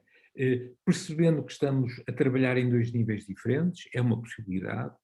Naturalmente que nós temos um sistema que temos que tirar o máximo partido dele, ele está aqui, ele já serve, como a Rosário bem evidenciou nos seus slides, até alguns, devo dizer, que me surpreenderam, não é? Enfim, pela positiva, não é? E, portanto, eu acho que todos tínhamos a ganhar se esta oportunidade de fazermos este plano, não é, fosse, digamos, um momento de virar a forma de fazer as coisas. E aqui retomo aquele ponto final da Rosário que me parece muito importante. Nós temos que contribuir para a qualidade da decisão, não é? Isto é um valor imenso, não é? Percebermos que quando as decisões são bem feitas, não é? Quando as coisas são corretas, são devidamente pensadas, elas resultam, não é isto? E quando, infelizmente, enfim, as coisas são mal pensadas, o desastre depois aparece à vista e pagamos todos, não é? Portanto, enfim, não quero alongar-me nos meus comentários, mas apenas dizer-vos que, enfim, que estou muito de acordo com alguns dos pontos, eu diria quase todos os pontos que foram colocados aqui, quer pela Fernanda do Carmo, quer pela minha colega Rosário Macário, porque, na verdade, há aqui uma oportunidade notável e nós não podemos perder isto, porque não vamos ter proximamente isto, não é? E mesmo em termos de investimentos, nós não vamos ter, digamos, espero eu, não é? Porque seria mau se voltássemos a ter uma outra situação como esta, seria muito mau. Portanto, enfim, já mostramos no passado que somos capazes de revolucionar completamente um setor na área, digamos, nesta área dos transportes, não é? E das infraestruturas em particular, com o Plano Rodoviário Nacional, não é? Provavelmente, na altura, olhando para aquilo, muita gente achava impensável que uma vez fôssemos capazes de o fazer, fizemos. Se olharmos para a versão inicial, praticamente sem erros, numa versão posterior, aí sim começaram a aparecer os erros, mas felizmente que aí, digamos, a crise foi, digamos, o bom conselheiro e fez-nos repensar e parar naquilo que estávamos a cometer e, portanto, ficámos por ali. Espero que... Eu gostava de ver esta história a repetir-se, não é? Esta história a repetir-se. Já agora só uma última coisa que eu não resisto, eu sei que estamos aqui enfim, num debate institucional, mas sei que não está muita gente inscrita, e sobre o backcasting, eu ontem li numa das paredes do Porto uma frase que eu achei deliciosa e que vos vou dizer, até tomei aqui nota, e que vos vou dizer. Estava numa parede mesmo no centro do Porto e dizia assim: sabes-me a hoje, pena é que aqui ainda seja ontem. Eu acho esta frase notável. Notável. É o backcasting. É o backcasting, exato. Muito obrigado. Obrigado, Fernanda. Sim, a minha primeira nota era exatamente para dizer que, de facto, que esta sessão foi para mim também muito interessante, porque as abordagens são bastante diferentes, mas, pelo menos para mim, muito complementares, e que me deu aqui tópicos para reflexão adicional daquela que costumo fazer, não é? Com esta apresentação e, enfim, naqueles grupos de ação em que estou mais inserida. Achei muito interessante. E queria apenas dar aqui, relevar aqui 2 ou 3 aspectos. Um dos aspectos é precisamente este das escalas.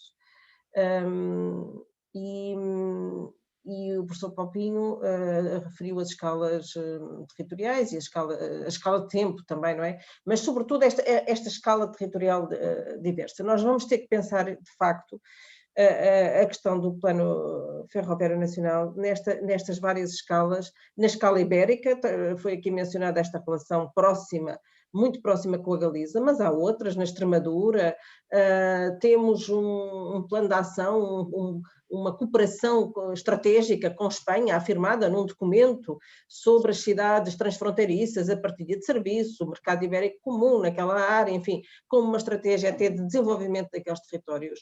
E a ferrovia tem aqui um papel determinante também para essa ligação, e, portanto, esta escala ibérica é fundamental. E depois a nossa inserção europeia, naturalmente, mas, enfim, a nossa inserção europeia passa sempre também pela ibérica, não podemos fugir disso.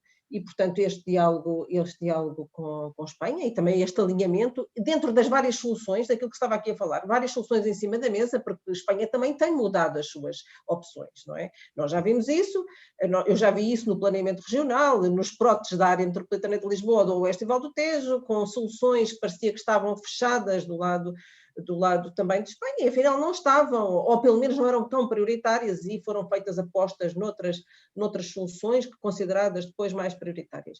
E, portanto, de facto, tem que ser com vários cenários em cima da mesa, mas é preciso, de facto, que esses cenários fiquem enquadrados, e se formos num determinado sentido, numa determinada opção, então, ir construindo as soluções em torno disso. Mas a questão das escalas é muito importante, e por isso eu estou sempre a frisar esta questão que pode ter uma escala nacional. Ela não é suficiente para podermos resolver todas as questões de ordenamento, equacionar, já nem digo resolver, equacionar as questões de ordenamento do território. Não é suficiente, ninguém tem essa capacidade, o planeamento não se faz assim, não é? Apenas à escala nacional, embora eu acho que é absolutamente relevante termos planeamento à escala nacional, este planeamento estratégico à escala nacional, e efetivamente o caso da ferrovia era sentido essa falta, como referi no início da explanação, sentimos mesmo essa falta no Popoto, porque aqui não é possível. Temos uma realidade territorial, sabemos o que deveríamos ter, mas não é possível inventar. Há aqui uma racionalidade económica, há um primado do território que é preciso servir, o território com um passado de resílio existente, que não podemos escamotear, podemos criticar, termos uma concentração excessiva de atividades num determinado, mas ela existe e temos que a conseguir enquadrar e potenciar, temos é que trazer os outros territórios para esse esquema de participação na competitividade. temos o primado do território, mas temos que ter uma racionalidade. É uma racionalidade setorial e uma racionalidade económica que é absolutamente essencial. Não é possível estar aqui a inventar, a partir de uma mesa de trabalho, de um desenho, devia haver aqui uma linha. Quer dizer, isto não é possível fazer isto e é algo que eu tenho contrariado bastante, porque proatividade enfim, ambição e reflexão nos planos territoriais é bom, é muito bom, mas há um limite para essa racionalidade. Onde não conseguimos ter esse conhecimento, devemos propor, promover estudos, planos, que foi o que fizemos exatamente nesta dimensão. Portanto, a questão da escala é fundamental. O serviço ferroviário ao nível nacional não tem nada a ver com aquilo que depois temos que pensar nas escalas metropolitanas, na entrada do comboio ligeiro dentro da área metropolitana, como é que se articula com os outros modos em sítio próprio. Quer dizer, há toda uma discussão que deve ocorrer agora com os novos projetos do metro, estou a pensar na área metropolitana de Lisboa, mas também no Porto, na área metropolitana do Porto. Toda essa discussão mais fina de interação, ela é preciso ser feita se queremos, de facto, tirar a mais-valia principal desta infraestrutura. Porque esta infraestrutura tem que servir a longa distância, com rapidez, portanto não pode conceder, não podemos ter longa distância, rapidez e paragens em todo o lado, conciliar isso com aquilo que é um transporte de proximidade, que também é possível, desde que se saiba como é que se quer fazer e como é que se quer, e que investimentos têm que ser feitos, nomeadamente temos consciência que a linha do Norte precisa de investimento, se quisermos de facto que ela preste o serviço, enfim, até poderíamos dizer ligeiramente melhor, ou não radicalmente melhor, mas melhor que faz hoje, na longa distância, mas sobretudo também que permita conciliar a mercadoria e esta proximidade ali naquela faixa litoral. Enfim, a linha do Oeste e por aí fora. Essa sinergia. E depois é preciso olhar também com olhos atuais, com um olhar atual, para aquilo que são as centralidades que se foram construindo. Muito do nosso crescimento urbano foi orgânico, não planeado, ou então, quanto muito, microplaneado, não no planeamento global, e a verdade é que os outros modos de transporte se adaptam, não é? Vão atrás, onde está a urbanização, os transportes tendem a chegar lá. A questão da ferrovia tem uma rigidez acrescida, isso não acontece e hoje há desfazamentos evidentes que necessariamente deveriam ser corrigidos para uma melhor sinergia entre aquilo que é as necessidades do sistema urbano e as necessidades também do setor que precisa, de facto, o grande objetivo é transportar pessoas e mercadorias, não é? É ter essa capacidade. Portanto, queria só apenas também relevar esta questão da espinha dorsal, compartilho completamente, ou seja, costumo dizê-lo por outras palavras, mas que a professora Rosário Macário aqui referiu, a espinha dorsal, a ferrovia é uma espinha dorsal das cadeias de mobilidade e de abastecimento, e que tem que se trazer estas parcerias, estas intermodais, ou seja, conseguir conciliar com os outros sistemas de transportes em prol do transporte ferroviário, da atração de passageiros, e também em prol dessa organização geral do território, porque não basta, de facto, cada um fazer o seu planeamento. Eu acho que nas áreas metropolitanas temos condições, estão a crescer as condições para que isto possa ser feito, com o planeamento integrado dos vários modos, mas há muito para fazer no resto do país e tem que ser feito no âmbito deste planeamento setorial. Como digo, há de ser sempre um planeamento setorial, mas um planeamento setorial com uma visão não segmentada e com uma visão de território. Pronto. E era isto principalmente que queria reforçar. Penso que o resto foi dito e colocamos uma expectativa muito positiva neste processo de planeamento. Obrigado, Fernanda. Rosário, um breve comentário, depois fechamos. Ora bem, eu partilho destes comentários que foram feitos. Eu tenho vindo, não só na ferrovia, mas em outros modos, no urbano, no aéreo, etc., tenho vindo a pugnar muito pela questão estratégica, porque acho que é de facto um handicap que nós temos, e é um handicap muito responsável pela qualidade da decisão ou pela falta dela, não é? Portanto, esta é uma oportunidade que, de facto, nós não podemos perder, ou seja, não podemos aplicar o PRR que aí vem numa lista de ações, que é uma lista de desejos, incoerente, desintegrada, porque os nossos problemas de integração começam desde logo dentro da ferrovia. E temos um bom exemplo nos alfapendulares, que são adquiridos com uma capacidade e um potencial de uma determinada velocidade, depois, por acaso, a via não permite. Quer dizer, estes casos que acontecem sistematicamente decorrem de uma falta de integração na decisão, de uma falta de estratégia e de sermos capazes de declinar nos diferentes níveis de decisão. E, portanto, isto gera uma irresponsabilidade coletiva, porque depois ninguém é responsável por nada e, portanto, continuamos a penalizar o país e a penalizar o desenvolvimento. Portanto, esta é de facto uma oportunidade que eu acho que não devíamos perder, de mudar a forma de fazer o planeamento em Portugal e de recuperar a capacidade de fazer planeamento considerando o nível estratégico, o nível tático e o nível operacional. E, tal como eu chamei backcasting, o Paulo Pinho referiu o modelo adaptativo do Delta, temos que lidar com isso porque o nível de incertezas que temos neste momento é muitíssimo elevado. E é muitíssimo elevado e corresponde a mudanças que são mudanças muito radicais na nossa sociedade. Nós estamos a atravessar talvez o período de transformação da nossa sociedade a maior velocidade a que já o fizemos em todas as décadas para trás. Portanto, estamos a evoluir ou estamos a transformar a uma velocidade muito comandada pela tecnologia, mas em que é preciso sermos capazes de facto, aproveitar esta onda e não irmos aos trambolhões, não é? É como o surfista que não sabe surfar, embrulha-se na onda e chega à areia aos trambolhões. E nós estamos um bocadinho assim. Ou somos capazes de ter uma visão estratégica e de aplicar e de mudar a forma como fazemos as coisas, ou então a onda vai nos fazer dar um trambolhão e vimos enrolados até à areia, não é? E, portanto, parece-me que temos aqui uma oportunidade que não deveria ser perdida. E devemos cada vez mais pugnar, e esta expressão deveria aparecer cada vez mais, com mais peso de responsabilidade, que é a qualidade da decisão. A qualidade da decisão é fundamental para a qualidade de vida do nosso país, para a qualidade da nossa economia, para tudo. Enquanto não formos capazes de assumir que a qualidade da decisão é um ativo importantíssimo, vamos sempre andando um bocadinho ao sabor dos trambolhões. E, portanto, e aquilo que é uma oportunidade, nomeadamente o PRR, que é uma grande oportunidade, pode ser também um grande risco se nós não formos capazes de fazer as coisas em condições.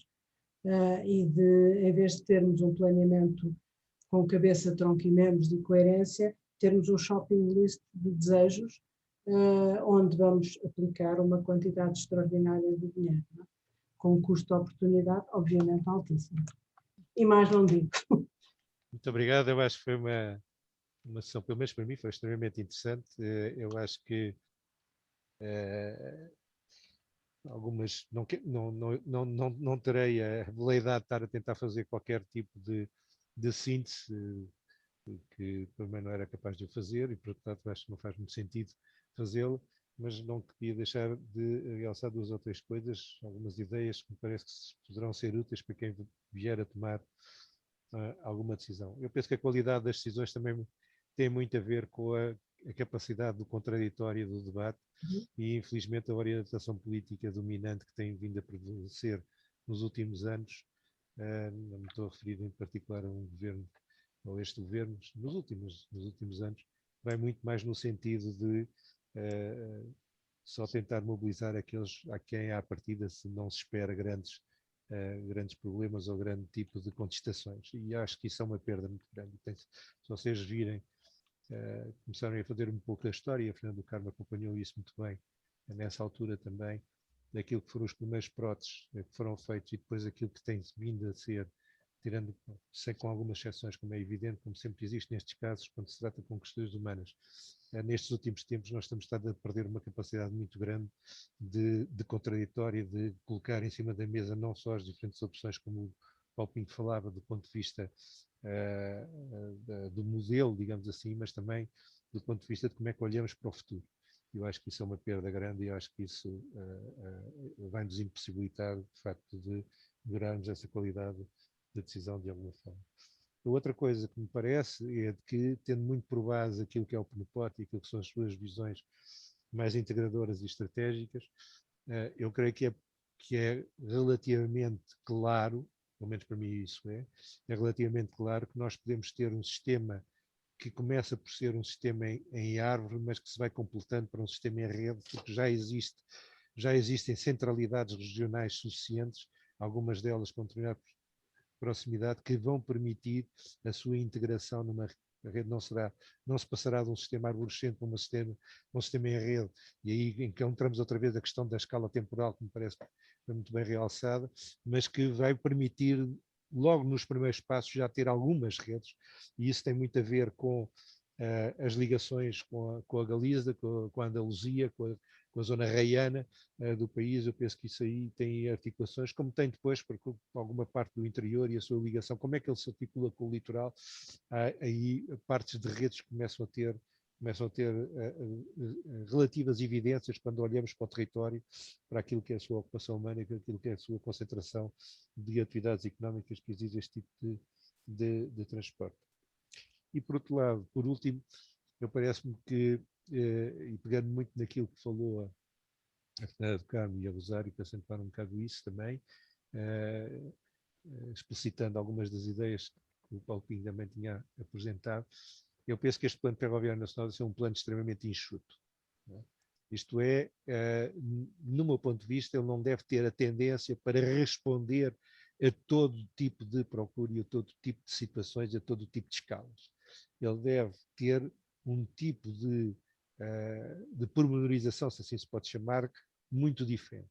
Uma coisa é aquilo que é estruturante, aquilo que são as ligações internacionais, aquilo que são a rede básica e fundamental no país e como é que ela evolui, e depois orientações para que a uma escala mais baixa se possa trabalhar com as intermodalidades e se possa trabalhar com os outros modos de transporte.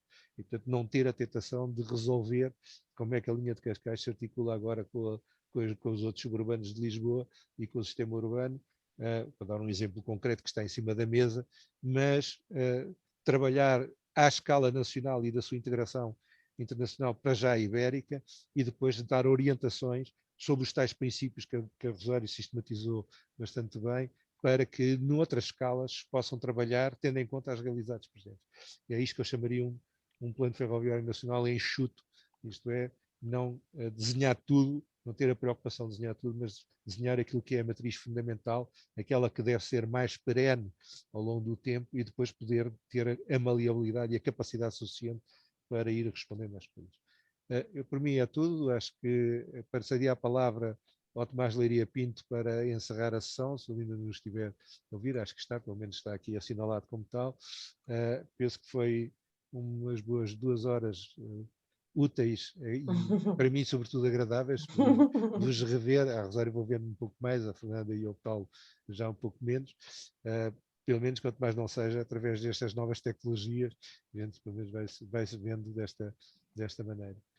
Tomás, faz favor, a palavra é tua.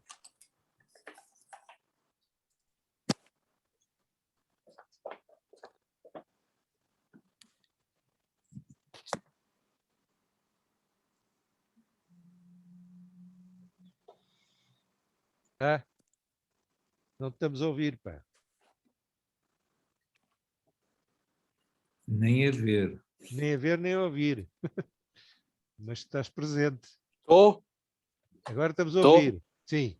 Estou? Tudo bem. Houve aqui É que estou aqui com problemas informáticos para variar. Não resta-me agradecer o contributo. Penso que quando se pensou inicialmente que corrermos o risco de repetir algumas coisas, e estou-me a referir concretamente ao professor Manuel Pinho, Paulo Pinho e a doutora Fernanda do Carmo, valeu a pena repetir. Não levem a mal, valeu a pena voltar a convidar, porque eu penso de facto foi um grande salto que demos. Um grande salto que demos com uma frase que fica aqui marcante, que é no fundo a qualidade da decisão. É o que tem que marcar, de facto, este Plano Ferroviário Nacional. Por isso agradeço a todos e chamo a atenção das pessoas que se inscreveram para o próximo debate daqui a uma semana, precisamente, sobre o problema operacional, que será moderado pelo Engenheiro Martins de Brito. Mais uma vez agradeço ao moderador e aos oradores. Muito obrigado. Muito obrigado. Obrigada. Obrigado. Obrigada. Boa tarde a todos. Obrigado. Boa tarde. Um abraço a todos.